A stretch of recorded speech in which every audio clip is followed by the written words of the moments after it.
ជំរាបសួរពុកម៉ែបងប្អូនបាទថ្ងៃនេះបានមកយករូបចម្លាក់បងណានេះរូបចម្លាក់របស់ភ្ញៀវកំងផ្សេងទៀតគាត់កំងកុមារទេពកាន់ថងមេតងប្រាក់សាងធម្មការខ្មៅមួយអង្គគាត់ឃើញខ្ញុំសាងពីរអង្គមុនឲ្យភ្ញៀវនេះភ្ញៀវនោះគាត់សាងកុមារទេពពីរអង្គជាមួយនឹងម៉ែធនីមួយអង្គម៉ែធនីសាងពីខ្មៅបក់ធ្លុះចំណែកឯរូបកុមារទេពពីរអង្គមុនសាងពីធម្មការខ្មៅបាទនេះធម្មការខ្មៅដែរបងតែម្ចាស់ផ្សេងទៀតនេះភ្ញៀវផ្សេងទៀតប្រម៉ែធនីពីរអង្គរូបនេះគាត់និយាយទៅគាត់បាញ់រូបនំមកធ្វើតាមរូបគាត់ផ្ញើមកឲ្យសាងធម្មការខ្មៅនេះឈើបងប្រុសម្នាក់នេះគាត់មុនគាត់សាងផ្សេងមានប្រឡាំងពេជ្រនៅផ្ទះហើយរងចាំមួយអង្គទៀតនេះបិទមុខបាទឬក៏ពុតខ្ពមដៃ8បាទពុតខ្ពមអាចដាក់ប្រឡាំងពេជ្របានប៉ុន្តែតែបើសិនជាអក្សរសាវៈអានឹងมันអាចដាក់បានទេយើងដាក់ត្រឹមតុកក្បាច់អីទៅគ្រូពុទ្ធអាចគង់លើប្រឡាំងពេជ្របានបាទនេះសាងពីខ្មៅបក់ធ្លុយគ្នាបាទនេះបក់ធ្លុះនេះបក់ធ្លុះណានេះរកាហើយនេះដឹងប្រភេទឈើអីទេភ្ញៀវក៏ផ្ញើមកឲ្យធ្វើបាច់លឿងនេះល្មៀតពុតខ្ពមឬក៏ព្រះអង្គបិទមុខសាងពីស្នែងក្បីខ្មៅបក់ធ្លុះ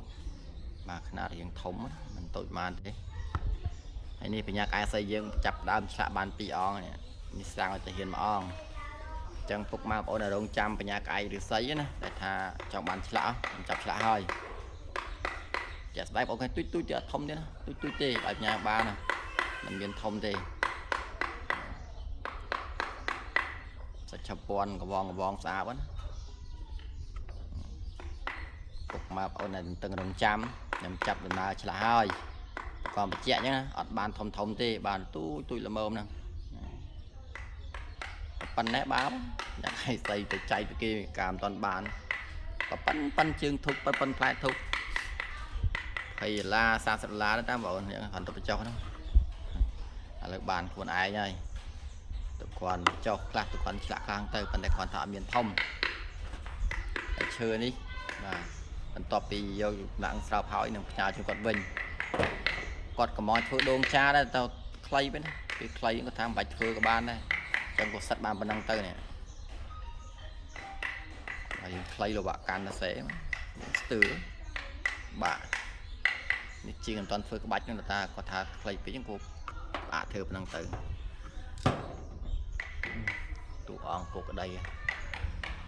ខាងស្អែកឬក៏ខាងស្អែកមួយហ្នឹងធ្វើទៅតែជាងចាស់ហើយ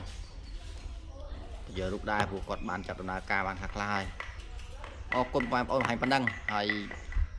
ពុកម៉ែបងប្អូនដែលទន្ទឹងរង់ចាំបញ្ញាកាយដែរមកស័យចាំចូលឆាតមកខ្ញុំចាប់ដើមឆ្លាក់ឲ្យ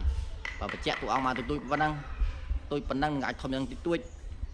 បើបរោធំដូចនេះអត់មានទេបញ្ញាកាយដៃដល់ថ្នាក់25 លា26 លាអត់មានទេបញ្ញាកាយបានមកទូចល្មមនេះគាត់ឆ្លាក់ហ្នឹងអរគុណសូមជម្រាបលា